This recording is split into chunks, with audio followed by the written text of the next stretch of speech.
The relentless beep of the heart monitor was the first sound that greeted me as my eyes fluttered open. The room was a blur of white and beeping machines, with a distant chatter of voices somewhere outside my door.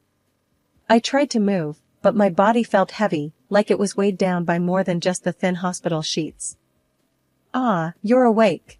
How are you feeling, Anna?" A voice broke through the fog in my brain. I turned slightly to see a man in a white coat, his eyes kind behind round glasses. He was looking at me with something that felt like hope. "Anna?" I echoed, the name sounding foreign and distant. "Is that me?" "Yes, dear, you're Anna," he replied gently. "You've been in an accident, but you're safe here. You're 28 years old, and you're going to recover. It's just going to take some time for your memories to come back." Memories. The word echoed around the empty hall of my mind, finding no purchase. I was drawing a blank.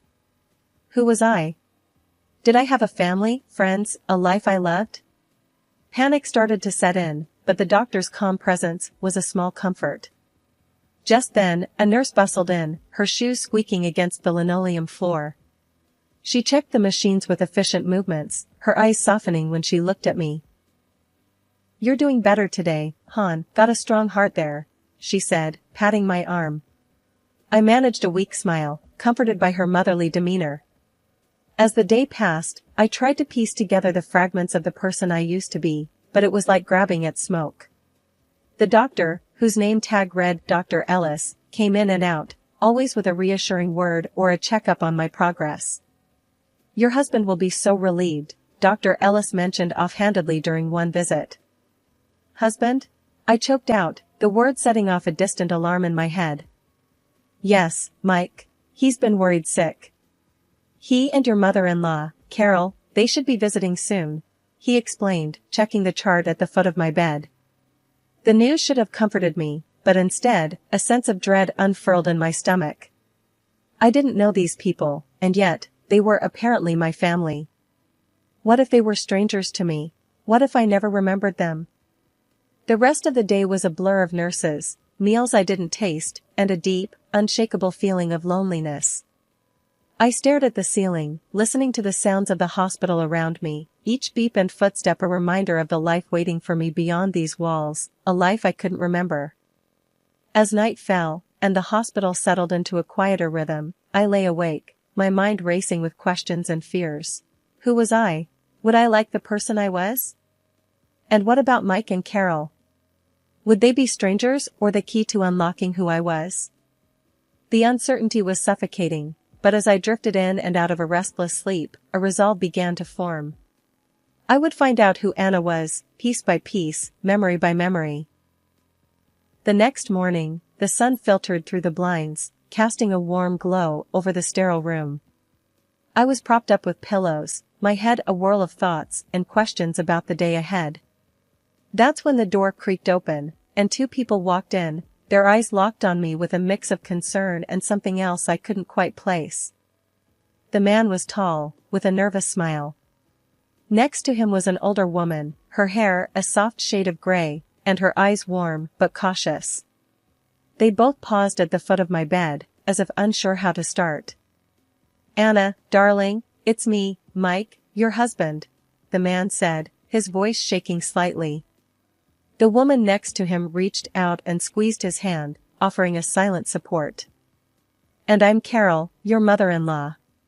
We've been so worried about you," the older woman added, her voice gentle. I stared at them, trying to find a shred of recognition, but there was nothing. They were as familiar to me as the strangers I passed on the street. Panic fluttered in my chest, but I masked it with a nod. "Hi," I managed to croak out, my voice sounding foreign to my own ears. "I don't remember you, but the doctors say that's normal." Mike came closer, his eyes brimming with something that looked like tears. "It's okay, Anna, we're here for you. Whatever you need, we'll help you remember." Carol nodded, adding, "We brought some photos and things from home, thought they might help jog your memory." They handed me a small stack of photographs, the edges worn and the colors faded. I flipped through them, seeing images of a woman who looked like me, smiling next to Mike and Carol in various settings. But no matter how hard I stared, the memories wouldn't come.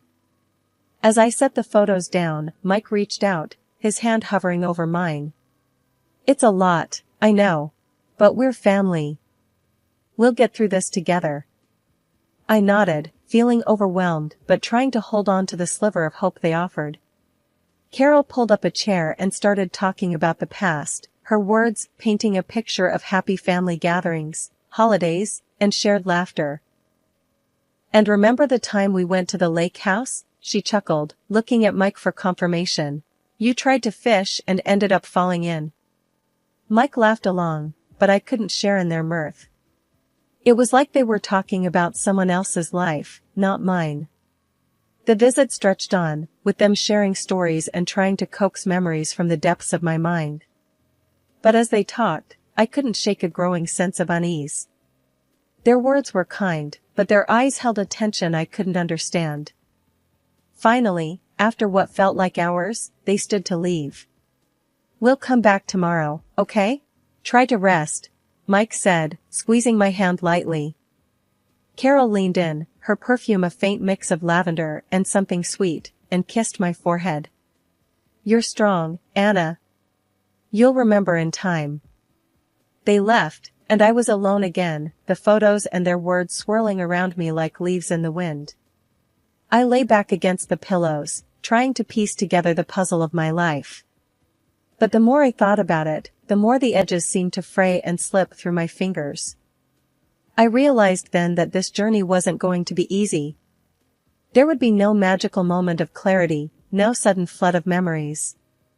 It would be a slow, painstaking process of rebuilding, of learning who I was from the strangers who claimed to love me. The day I left the hospital, the sun was high and bright, but my stomach churned with a storm of nerves. Mike had come to fetch me, his car purring softly outside as he helped me into the passenger seat. The drive was quiet, too quiet, with only the occasional attempt at conversation. "You'll love being back home, Anna. It's where you belong," Mike said, glancing over with a forced smile. I just nodded, my gaze fixed on the passing scenery, a blur of colors and shapes that meant nothing to me. When we pulled up to the house, it was nothing like I'd imagined. It was an average suburban home, with a neatly trimmed lawn and a welcoming porch. Carol was there, standing at the door with a smile plastered on her face. "Welcome home, dear," she said as she embraced me, a bit too tightly. "I've made your favorite for lunch. I hope it helps bring something back."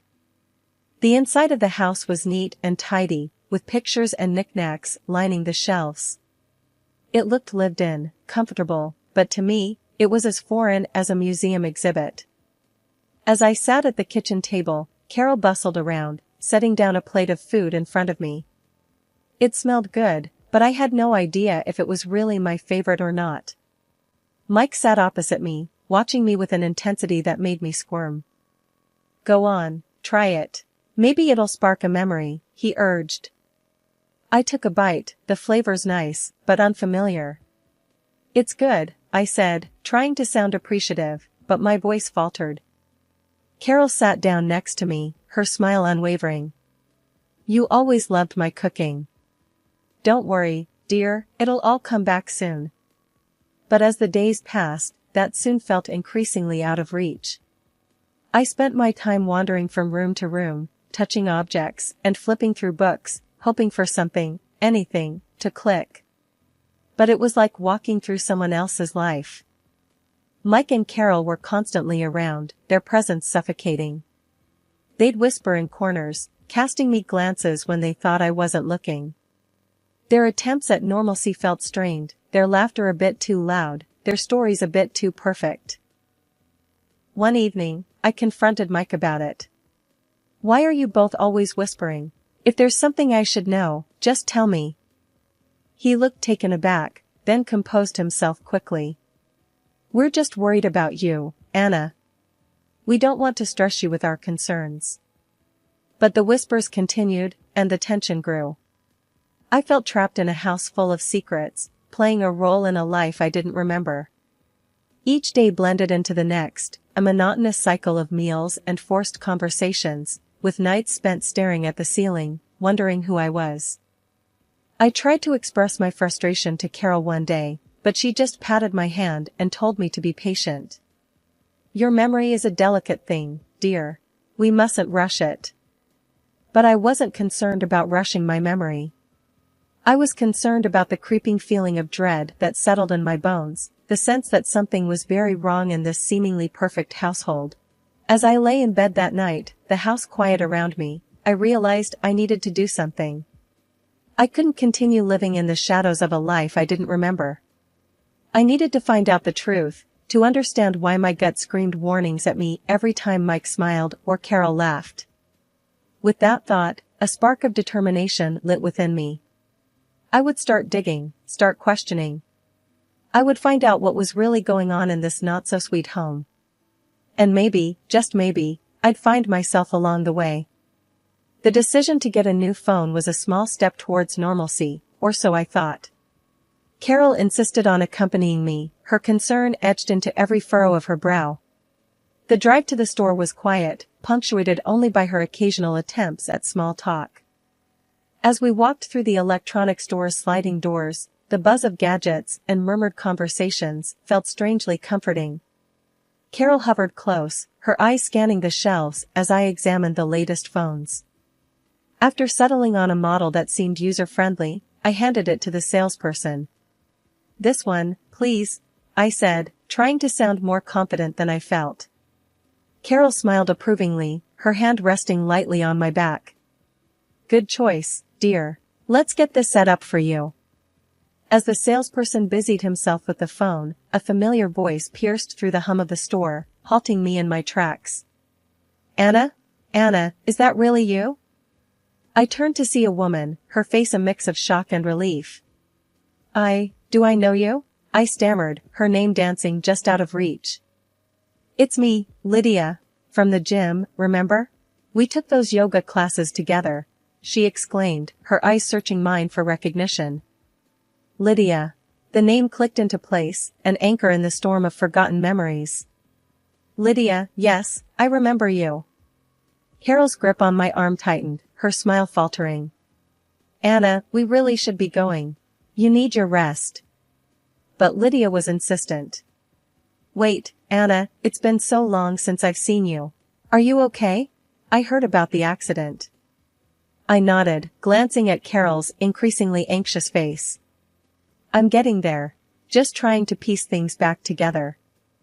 Lydia leaned in closer, her voice dropping to a whisper. "Be careful, Anna.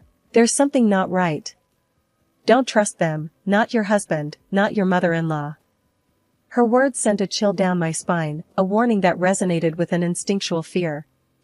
"Thank you, Lydia. I'll keep that in mind." Carol was pulling me away now, her usual calm demeanor, cracked with urgency.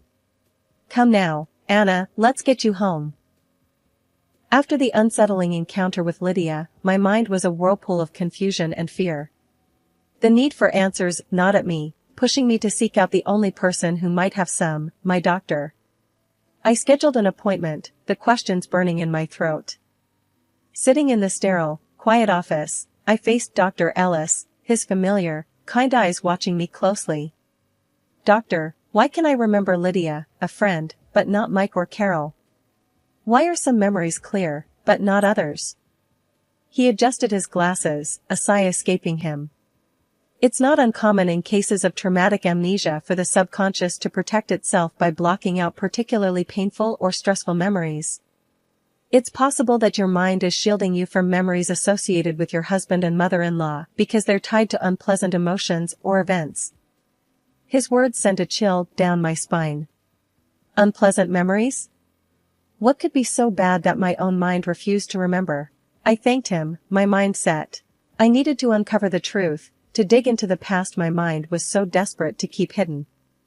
Returning home, I went straight to my room, my heart set on a mission. My laptop sat on the desk, a gateway to the answers I sought. Surprisingly, as I opened it, my fingers danced over the keys, entering the password as if they had a mind of their own. It was a small victory, but it fueled my resolve. I started sifting through files and documents, my attention caught by a folder labeled Personal. Clicking it open, I found photos of myself, my friends, places I'd traveled to, but not a single one with Mike or Carol. How could that be? Weren't we a family? Digging deeper, I found more documents related to property ownership and bank accounts. My eyes widened as I realized the extent of my wealth. Several properties and a bank balance that read $3 million. I was rich, an heiress, and until this moment, utterly unaware.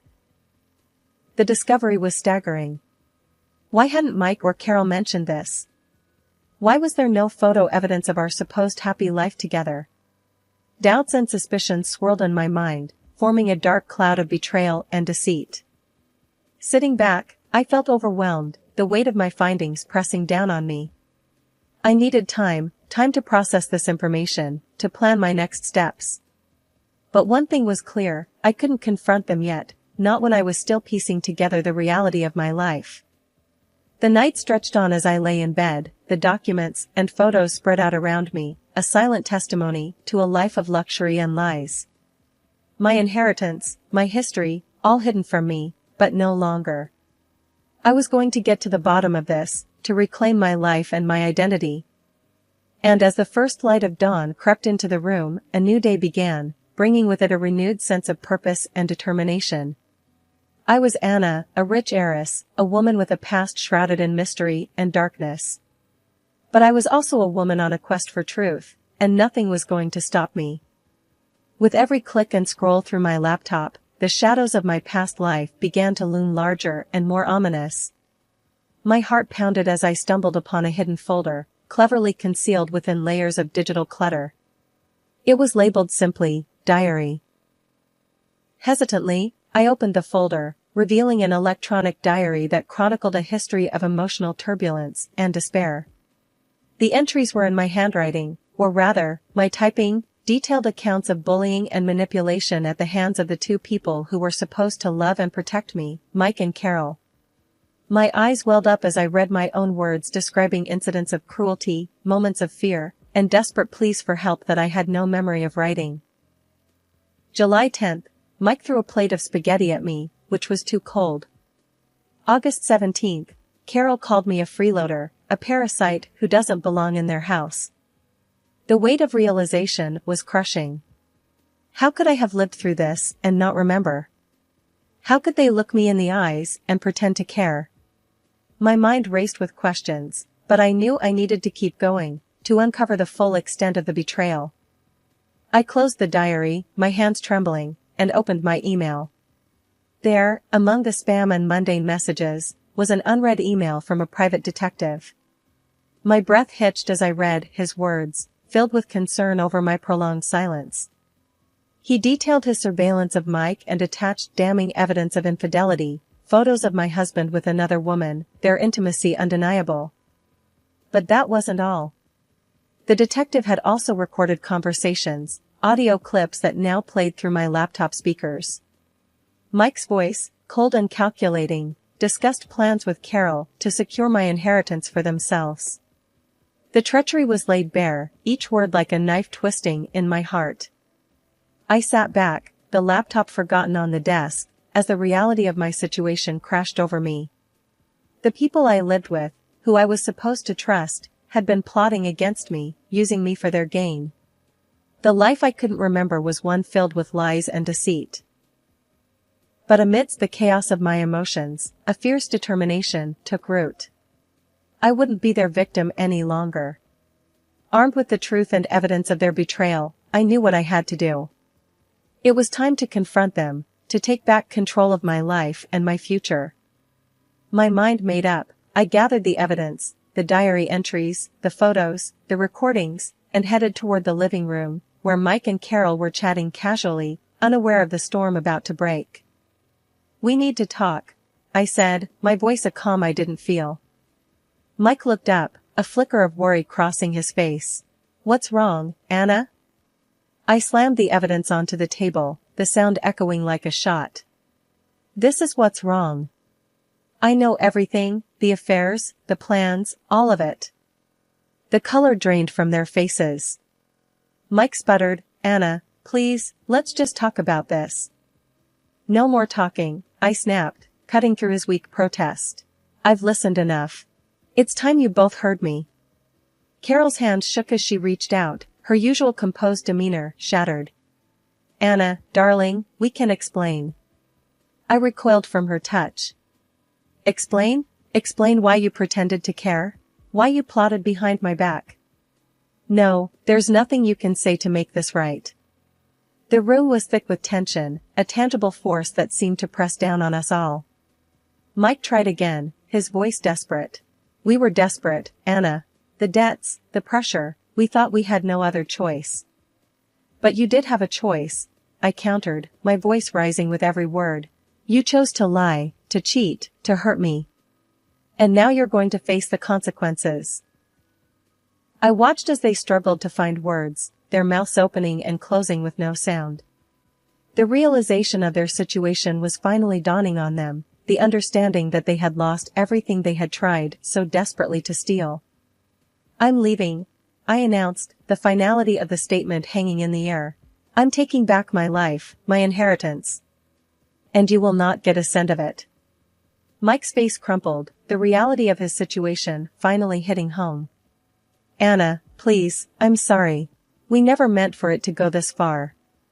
Carol was crying now, her sobs a bitter soundtrack to their downfall. "Please, Anna, we're family." But their words were too little, too late. I turned away, leaving them in the kitchen, their world crumbling around them. I spent the next few days with lawyers, ensuring that my assets were secure and that Mike and Carol would never be able to hurt me again. The process was draining, but with each signature, I felt a piece of myself returning, the strength and determination that had been buried for so long. Finally, it was done. I stood outside the lawyer's office, the sun warm on my face, a free woman. I had confronted my past, faced my tormentors, and emerged victorious. The road ahead was mine to shape, a path of my own making. The divorce was as messy as one might expect, with Mike grasping at straws, trying to claim a piece of my inheritance. His desperation was evident, a stark contrast to the confident man I once thought I knew. I sat there, my lawyer by my side, as the judge went through the evidence, the photos, the recorded conversations, the diary entries. The weight of the truth was undeniable, and Mike's face fell as each piece was laid out before the court. In the end, the judge's decision was clear. Not only was the divorce granted, but Mike was also denied any claim to my assets. The court went further, ordering him to pay compensation for the emotional trauma, the betrayal, and the violence I had endured. Carol, with her part in the deceit, faced her own set of legal troubles, her facade of kindness and concern long shattered. As I walked out of the courtroom, the final gavel echoing in my ears, I felt a weight lift off my shoulders. Mike and Carol were left to drown in their debts, their house taken by the bank, their lives a reflection of the ruin they had tried to impose on me. Now, I was truly free, not just from them but from the fear and doubt that had clouded my life. The inheritance from my grandmother, a sum total of several properties and $3 million, was solely mine. It was more than just wealth, it was a symbol of a new life, of possibilities and dreams waiting to be realized. My memory, too, began to return in fragments, each piece a bittersweet reminder of the past and a beacon for the future. I remembered laughter and love, pain and betrayal, but most importantly, I remembered who I was before it all. And with each memory, I grew stronger, more determined to build a life that was truly my own.